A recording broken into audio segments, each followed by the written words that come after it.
तुम्ही जर यावर्षी तुंगनाथ ट्रिप प्लॅन करताय तर काही अशा गोष्टी सांगतो, टिप्स सांगतो, ज्या तुम्हाला तुंगनाथ ट्रिपमध्ये कामी येतील.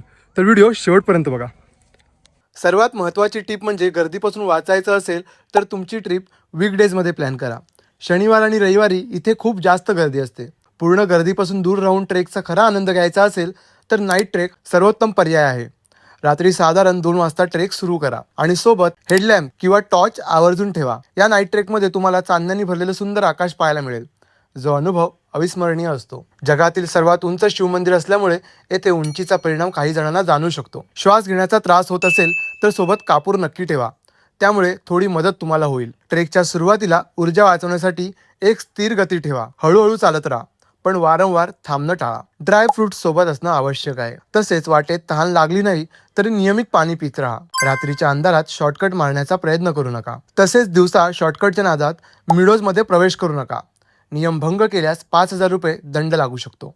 रात्रीचा ट्रेक सुरू केल्यास तुम्ही चंद्रशिला शिखरावरून सूर्योदय पाहू शकता. तो क्षण आयुष्यातील सर्वात सुंदर क्षणांपैकी एक ठरू शकतो. शूजच्या बाबतीत चांगल्या ग्रिपचे ट्रेकिंग शूज वापरा. सोबत पॉन्चो ठेवा, कारण हवामान कधीही बदलू शकतं. चंद्रशिलावर थंडी जास्त असते, त्यामुळे एक उबदार जॅकेट नक्की कॅरी करा.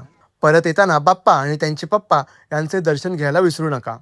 आणि सर्वात महत्त्वाचं, ट्रेकवर कुठेही कचरा करू नका. निसर्ग स्वच्छ ठेवणं ही आपली जबाबदारी आहे. अशाच ट्रेकिंग आणि प्रवासाविषयी माहितीसाठी मला फॉलो करायला विसरू नका.